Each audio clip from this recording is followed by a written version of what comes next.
Saudara-saudara sekalian, kita lanjutkan atau ketong lanjutkan dengan session yang atau episode yang ke-16. Namun sebelum itu kita akan meralat ada beberapa hal di pada session atau episode yang ke-10. Itu dikatakan bahwa Andi Aziz itu ditangkap tanggal 14 April 1950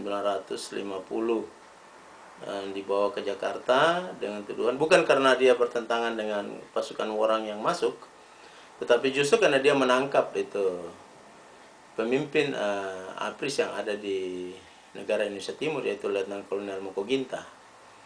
Karena Letnan Kolonel Moko Ginta ini satu pro-unitarisme yang justru bertentangan dengan mekanisme kepimpinan yang ada di negara Indonesia Timur pada saat itu yang pro-federal, atau memang semuanya adalah federal. Namun dari federal ini mereka tidak terlalu pusing dengan hal-hal senjata, sehingga kompromis antara Letnan Kolonel Moko Ginta dengan Presiden Soekarno itu dianggap wajar oleh Soekarno, dan siapa yang menentang itu dianggap pemberontak. Jadi Andi Aziz justru dianggap sebagai pemberontak, padahal ini tidak benar. Kalau Soekarno dia sebagai Presiden RIS yang sebenarnya, dan dia berdiri atas kebenaran dan fakta-fakta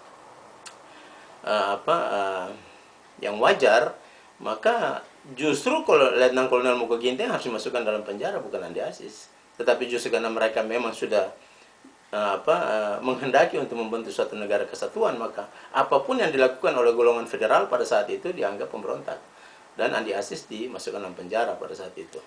Disuruh datang ke Jakarta untuk untuk berbicara, tetapi itu hanya suatu alasan untuk dapat menangkap Andi Aziz. Oke, kita kira itu yang kita ralat. Dan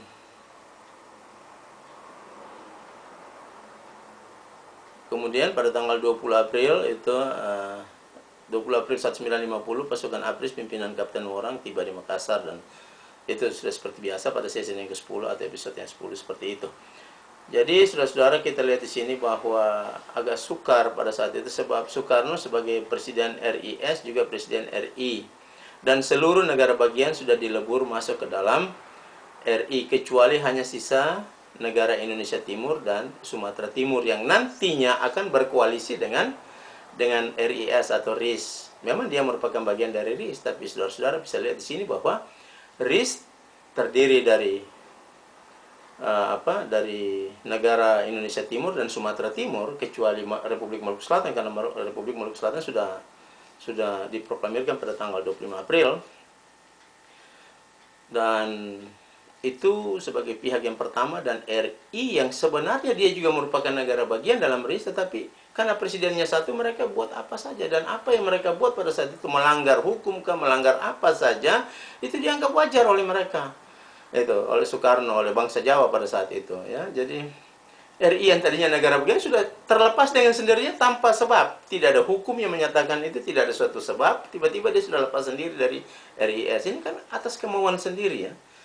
Jadi makanya pembentukan NKRI itu berdasarkan RI yang sudah plus berdasarkan 13 negara bagian yang sudah masuk ke dalam RI itu sendiri, dan RIS yang sudah minus. Ini pokoknya sudah berantakan lah. Makanya peristiwa Andi Aziz ini sama saja dengan peristiwa Sultan Hamid yang ditangkap oleh karena Sultan Hamid memberikan pelaporan kepada Ratu Kerajaan Belanda tentang situasi hukum diputarbalikan dan hukum diinjak-injak oleh RIS, oleh Presiden Soekarno pada saat itu. Dan dia punya nasib sama, dituduh memberontak dan sebagainya. Oke, kita lanjutkan pada sesi yang ke-16 ini, pada episode yang ke-16.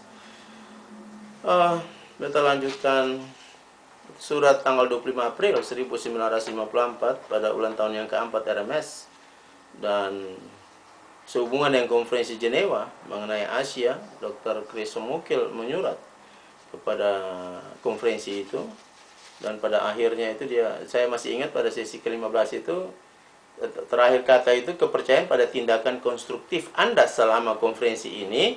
Jadi saya ulangi, sehingga perdamaian dan ketertiban dapat diperbaiki di bagian Asia Tenggara atas nama 2 juta rakyat Maluku Selatan, beta menyatakan kepercayaan pada tindakan konstruktif Anda selama konferensi ini agar aspirasi rakyat Maluku Selatan yang berhak penuh akan menjadi kenyataan. Seram Tiang Bendera Mena Muria, Presiden Republik Maluku Selatan, Dr. CH R. RS Somokil, 25 April 1954. Jadi Presiden RMS pada saat itu menghimbau untuk sidang di Jenewa itu supaya mereka benar-benar juga memperhatikan sisi daripada human right yang harus ditegakkan, dan proklamasi yang dilakukan oleh orang Maluku Selatan itu sah menurut hukum dan itu harus dikembalikan sesuai dengan hak self-determination, itu penentuan nasib sendiri yang sudah terdapat baik di dalam perjanjian Linggarjati sampai pun kepada konferensi meja bundar, dan itu harus ditaati oleh seluruh pihak tanpa kecuali. Soekarno bukan apa-apanya. Dia juga harus mentaati semua ini. Cuma karena pada saat itu memang orang yang bersenjata yang menang, dan pada saat itu komunikasi dengan PBB masih cukup jauh dan sulit dan sebagainya, transportasi juga sulit, sehingga apa yang dilakukan di wilayah timur ini, wilayah barat masih kurang begitu dapat mengambil aksi dengan segera. Jadi ya dilegal-legalkan saja pada saat itu. Oke. Kita lanjutkan. Pada tanggal 16 Juli 1954, pemimpin RMS menyurat ke Majelis Umum dan Dewan Keamanan PBB. Mereka menyurat lagi. Dan pada bulan Desember 1955, Dr. JP Nikiulu sebagai wakil umum RMS mengusulkan perundingan damai tingkat internasional antara Republik Indonesia dan Republik Maluku Selatan. Dan pada tanggal 14 Februari 1957, pemimpin RMS mengirim petisi ke UNCI. Jadi, sudah lihat sini bahwa begitu banyak surat menyurat. Nah, pada saat itu masih surat menyurat yang bisa dilakukan yang agak lumayan lah. Pada awalnya baik UNCI maupun pemerintah Belanda serius di dalam melawan kebrutalan Republik Indonesia terhadap Republik Maluku Selatan. Namun beberapa waktu setelah itu terlihat bahwa Belanda dan UNCI mengabaikan tanggung jawab mereka.